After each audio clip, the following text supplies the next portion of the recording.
So Ed, you've talked about the humanification of digital learning. Mm-hmm. Can you share what that looks like as we're moving into the future? Yeah, well, I mean, great that we're talking about the technological developments, and I'm sure we'll touch on that a bit more in this conversation, but I really believe now we're in a period where people are more important than technology, and I'll explain what I mean by that. Yeah.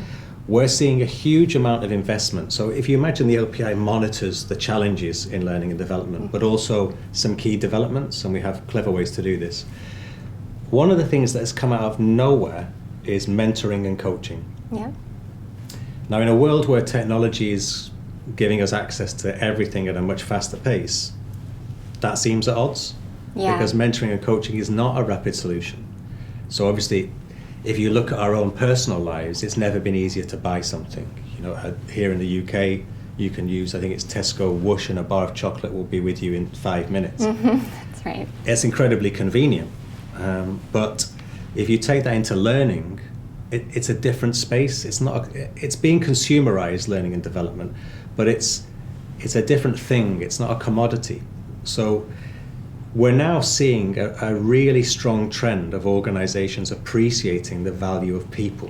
When I coined the phrase humanification of digital learning, what I meant was we need to understand that people are the priority when it comes to the convenience of technology in learning and development. Yeah. So yes, people can access more content than ever before. Yes, they can access it wherever they want in the world, and we know now obviously more people than ever are working remotely, right. Hybrid workforce or remote workforce, but actually they feel alienated. They feel disenfranchised from the organization. There's a mental health pandemic. They're leaving, the great resignation as we touched on earlier, they're leaving companies in record amounts now. Yeah. What is it that's missing? Well, I can tell you, it's the human touch. Yeah, the connection. It is the most important part, the most successful or preferred model for learning in Europe. 88% of learners said this, is virtual classroom training. And I think it's because it's probably the best medium that we've got at the moment that balances the convenience of access. So I can be at home and I can learn on screen, but with some human touch. There's human involvement there. So there's a decline in the consumption of self-paced e-learning, but there's a dramatic increase in virtual classroom delivery. So we can see that the human side of digital consumption when it comes to learning is now hugely important, hugely successful, and actually lucrative as well for vendors. More vendors are entering into this space. If you couple that with L&D now seemingly being moved into the well-being space, I don't know whether you've seen this with your clients. We do see, yeah. All of a sudden, L&D seems to have some kind of responsibility for well-being and right. mental health in their organizations. Then they really are the agents of change. And it's a human organization that they're working in. So, you know, the core purpose of a business is its people. It's the very definition of the word company, a group of people. Right. So I think, and I'm, talk about this a lot, it's pretty much my job at the moment, traveling the world talking about this, but you've got this convenience and efficacy paradox. So just because something is convenient doesn't mean that it's going to have impact. Right. And that's why, to round all of that off, obviously data is important because it's how you get the strong foundation for any of this. But we are definitely seeing a huge change in investment in FTSE 250 and Fortune 500 companies when it comes to digital technology investment or investment in people. People, right. And that's the first time that balance has started to shift in the last 10 years. That's really interesting. We're seeing the same as we look at that, what L&D is responsible for, and that it's learning, access to learning. There's a technology component to that. There's the contextualizing of that with the human element. Certainly a focus on well-being, but I'm hearing a lot of a focus or involvement with engagement. Yeah. And learning's role in the engagement of employees. Exactly. The learning culture. Right. Being the number one challenge. Every single week at the LPI, a call or an email will come in from a large organization who has spent thousands on an LXP, a learning experience platform, maybe 6 months before the call. And they're calling us to say, but nobody's using it. And the bit that was missing was the human part. Right. Well, where was your Right. employee engagement strategy? We partner with a fantastic company called Mass Marketing, Ashley Sinclair, and she said something on a webinar the other day.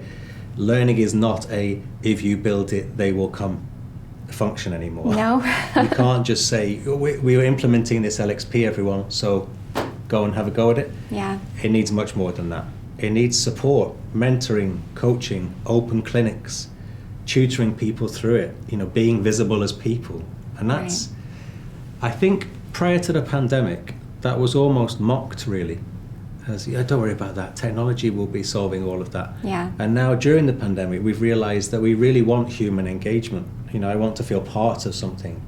CSR, corporate social responsibility, is a huge part of why young people are choosing to work for organizations. Right. What do they actually stand for? What are your values? They don't care about the speed of the technology for the company they work for. They want to know what you stand for.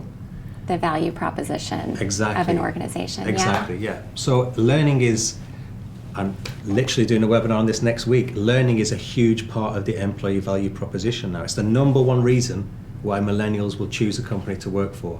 It's not the salary.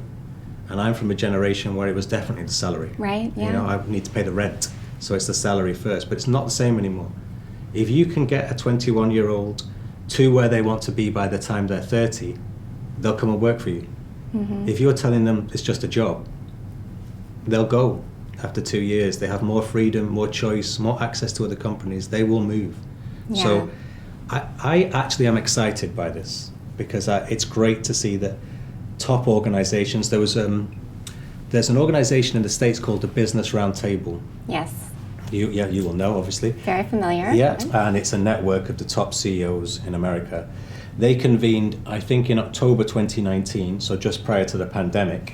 And outside of that meeting, as they exited the meeting, they were quoted as saying, "The core purpose of a business is its people."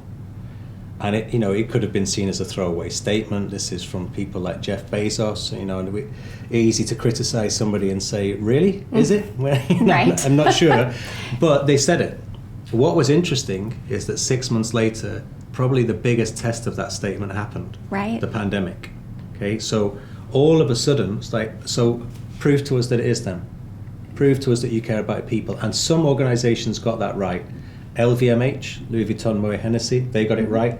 They stopped producing perfume and produced hand sanitizing gel. Their share price dropped, and then it went up more than it was prior to the pandemic. Amazing commitment. Focus on people. Exactly. Yeah. So this is where we are now. We're still in this phase of needing to demonstrate as companies that we care about our people. Mm-hmm. And I think employee value proposition will be a huge part of how learning develops, because it will be in response to the demand from the learner just as much as the company's demands to hit profit targets, if not more. Mm-hmm. And Milton Friedman in the New York Times in 1970 said that the core purpose of a business is to create profit for shareholders. We're not there anymore. Completely different world. It's now about a wider purpose. Yeah. And those companies that are getting it right, and LVMH is a good example, funnily enough, they're doing very well. And I don't think that's a coincidence.